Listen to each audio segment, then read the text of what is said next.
कुरान की हैरान कर देने वाली 9 बातें। जब से इस पृथ्वी पर इंसानियत की सुबह हुई है, हम इस पृथ्वी पर अपने वजूद की तलाश कर रहे हैं और इस कोशिश में हम विज्ञान, धर्म और पवित्र ग्रंथों की तरफ देखते हैं। कुरान इस्लाम धर्म के अनुयायियों की सबसे बड़ी किताब है।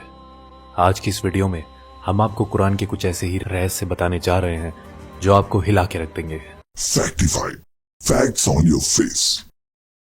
वीडियो शुरू करने से पहले यह जानना जरूरी है कि कुरान कोई साइंस की किताब नहीं है, मगर कुरान में कई साइंटिफिक और हिस्टोरिकल फैक्ट्स मिलते हैं जिनमें से कुछ बातों को समझने में तो हम सफल हुए हैं, लेकिन अभी भी कई ऐसी बातें कुरान में मिलती हैं जिन्हें हम आज तक समझने की कोशिश कर रहे हैं।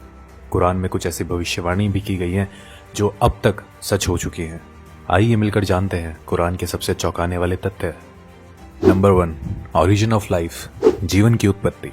हम सभी जानते हैं कि पानी जीवन के लिए सबसे जरूरी तत्व है। कुरान इसी विचार में एक असाधारण दावा करता है। कुरान कहती है कि जिंदगी पानी में पैदा हुई है। पानी को ही पृथ्वी पर जीवन की उत्पत्ति के लिए मूल तत्व माना गया है।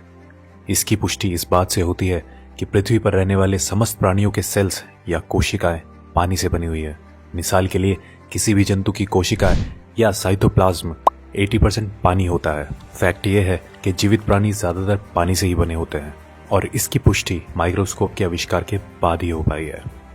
अरब के रेगिस्तान में रहने वालों की ये सोच अपने आप में हैरान कर देने वाली है कि पृथ्वी पर जीवन पानी के कारण ही संभव है। नंबर 2, आयरन, लोहा। लोहा प्राकृतिक रूप से धरती पर पाई जाने वाली धातु नहीं है। ये धरती पर अंतरिक्ष से आया है। ये अपने आप में चौंकाने वाली बात है, मगर ये सच है। वैज्ञानिकों ने यह खोज लिया है कि अरबों साल पहले पृथ्वी की टक्कर उल्कापिंड से हुई थी। अद्भुत बात यह है कि ये उल्कापिंड लोहे से भरे हुए थे और पृथ्वी से टकराने के कारण जबरदस्त विस्फोट हुआ जिसमें ये फैल गए। कुरान का लोहे की उत्पत्ति पर 57-25 आयत में कहना है, हमने लोहे को नीचे धरती पर भेजा है समस्त मानव जाति के फायदे के लिए। लोहा धरती का नहीं मगर दूसरी दुनिया से आया है। इस बात की पुष्टि 7वीं शताब्दी के वैज्ञानिकों द्वारा करना नामुमकिन सा लगता है। Number 3, skies protection. आसमान हमारी हिफाजत करता है। पृथ्वी को सूर्य की हानिकारक किरणों से बचाने में आसमान एक बहुत ही महत्वपूर्ण रोल अदा करता है। अगर आसमान नहीं होता तो सूर्य की रेडिएशन पृथ्वी पर समस्त जीवन को जलाकर नष्ट कर चुकी होती। आसमान पृथ्वी के चारों ओर लिपटे हुए कंबल की तरह है जो पृथ्वी को जमाने वाली ठंड से भी बचाता है। आकाश के ऊपर का तापमान लगभग -270 डिग्री सेल्सियस होता है। आकाश पृथ्वी पर ग्रीन हाउस इफेक्ट पैदा कर यहाँ के जीवन को सूर्य की रेडिएशन और अंतरिक्ष की जमा देने वाली ठंड दोनों से ही बचाता है। ये आकाश के कुछ ऐसे काम हैं जो हमें प्रोटेक्ट करते हैं। कुरान हमसे आसमान को समझाने के लिए 21-32 आयत में कहती है कि हमने आसमान को तुम्हारे लिए एक हिफाजती छत बनाया है और तुम हमारे इशारों को नजरअंदाज कर रहे हो। कुरान आसमान के हिफाजती इशारे को गॉड या अल्लाह द्वारा बनाया गया बताती है। आधुनिक विज्ञान द्वारा आकाश की पृथ्वी को प्रोटेक्ट करने की क्षमता 20वीं सदी में की गई रिसर्च से साबित होती है। नंबर 4, द माउंटेन्स, पहाड़। कुरान हमारा ध्यान पहाड़ों के बारे में एक बहुत ही खास पहलू की ओर खींचती है। क्या हमने दुनिया को आराम करने वाली जगह नहीं बनाया और पहाड़ों को धरती का कोटा नहीं बनाया? कुरान हमें बताती है कि पहाड़ों की जड़ें धरती में बहुत गहरी हैं और असल में भी ऐसा ही है। पहाड़ धरती में काफी गहरे तक गड़े हुए होते हैं। इसकी पुष्टि जियोफिजिस्ट फ्रैंक प्रेस द्वारा लिखी गई किताब अर्थ में उन्होंने लिखा है कि पहाड़ असल में कोटे की तरह होते हैं और धरती के काफी नीचे तक दबे हुए होते हैं। माउंट एवरेस्ट, जिसकी ऊंचाई धरती की सतह से लगभग 9 किलोमीटर ऊपर है, उसकी धरती के नीचे की गहराई 125 किलोमीटर के करीब है और इसका पता लगाना 20वीं सदी की शुरुआत में प्लेट टेक्टोनिक्स टेक्निक के आविष्कार के बाद ही संभव हो पाया है। नंबर 5, एक्सपेंडिंग द यूनिवर्स, ब्रह्मांड का विस्तार। जब खगोलीय विज्ञान अपनी शुरुआती दौर में थे, कुरान में ब्रह्मांड के फैलने का बयान किया गया। कुरान में 51-47 आयत में कहा गया है कि ब्रह्मांड को हमने ही अपनी सृजनात्मक शक्तियों से बनाया है और इसको हम बढ़ाते रहेंगे। ये तथ्य कि ब्रह्मांड निरंतर बढ़ रहा है, ये रहस्य हम पिछली सदी में ही जान पाए हैं। जाने माने फिजिस्ट स्टीफन हॉकिंस अपनी किताब a brief history of time में लिख गए हैं कि ब्रह्मांड को बढ़ाने की खोज 20वीं सदी की सबसे बड़ी भौतिक क्रांतियों में से एक है। चौंकाने वाली बात यह है कि कुरान में इस बात का जिक्र टेलीस्कोप की खोज से पहले ही हो चुका था। नंबर 6, सन्स ऑर्बिट, सूरज की कक्षा। 1512 में खगोलीय विज्ञानी निकोलस कॉपरनिकस ने सूर्य के बारे में अपनी राय पेश की।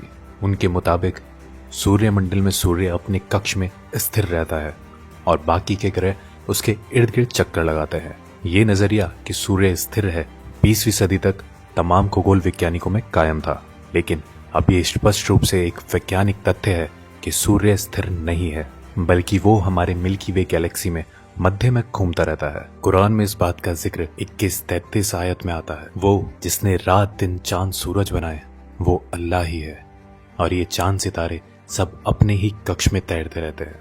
2 दशकों पहले तक कुरान को खगोल वैज्ञानिकों द्वारा गलत समझा जा रहा होता, लेकिन अब हम जानते हैं सूर्य से संबंधित कुरान का ये दावा आज का विज्ञान एकदम सच साबित करता है। नंबर 7, द ओशियन, समुद्र। कुरान 24-40 आयत में कल्पना का आधार बनाकर गहरी बातों को हम तक पहुंचाना चाहती है।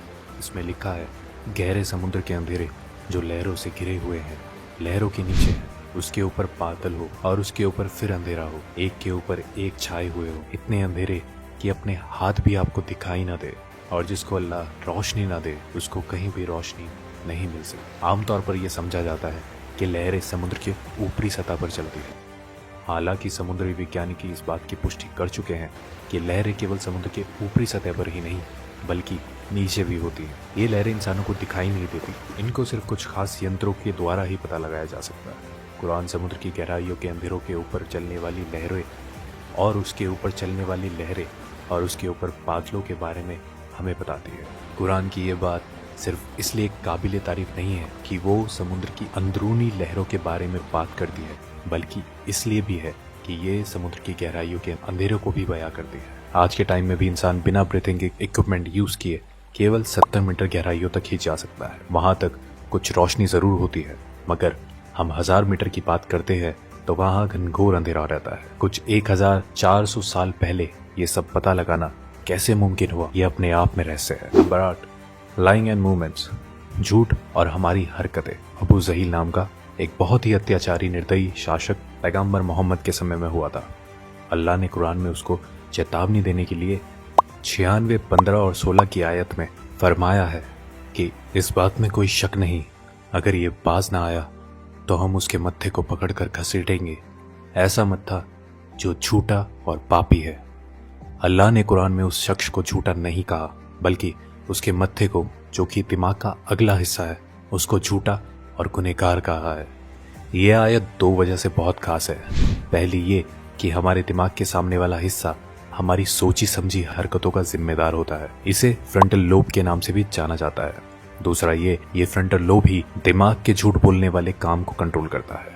आज के दौर में की गई कई रिसर्चों में ये पाया गया है कि दिमाग के आगे वाला हिस्सा ही हमारी हरकतों और झूठ बोलने के लिए जिम्मेदार होता है। फ्रंटल लोब के ये फंक्शन 20वीं सदी में तमाम मेडिकल इक्विपमेंट्स आने के बाद ही हमें पता चले हैं, जबकि कुरान इस तरफ इशारे कब का कर चुका है। नंबर 9, पेन रिसेप्टर्स, दर्द को महसूस करने वाले टिश्यूज। काफी लंबे समय तक यही समझा जाता रहा है कि महसूस करना और दर्द का अंदाजा करने वाले टिश्यूज दिमाग में होते हैं। हालांकि ये बाद में खोजा गया कि दर्द को महसूस करने वाले टिश्यूज दिमाग में नहीं, हमारी खाल पर ही मौजूद होते हैं, और इनके बिना दर्द को महसूस नहीं किया जा सकता।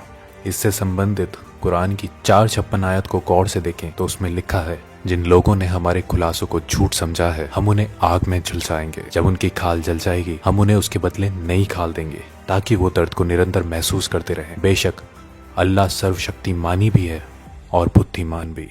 कुरान ने इस बात को कई सौ साल पहले ही स्पष्ट कर दिया था कि दर्द को महसूस करने वाले टिश्यूज स्किन में ही होते हैं, ना कि दिमाग में। ये खोज हाल ही में जीव विज्ञान में किए जाने वाली कई खोजों में से एक है। तो दोस्तों, ये थी कुरान में पाई जाने वाली कुछ शॉकिंग फैक्ट्स। ऐसे ही इंटरेस्टिंग वीडियो को लेकर हम समय समय पर आते रहते हैं। जुड़े रहे हमारे साथ। आज के लिए इतना ही। अब हमें इजाजत दीजिए। आपका बहुत बहुत शुक्रिया।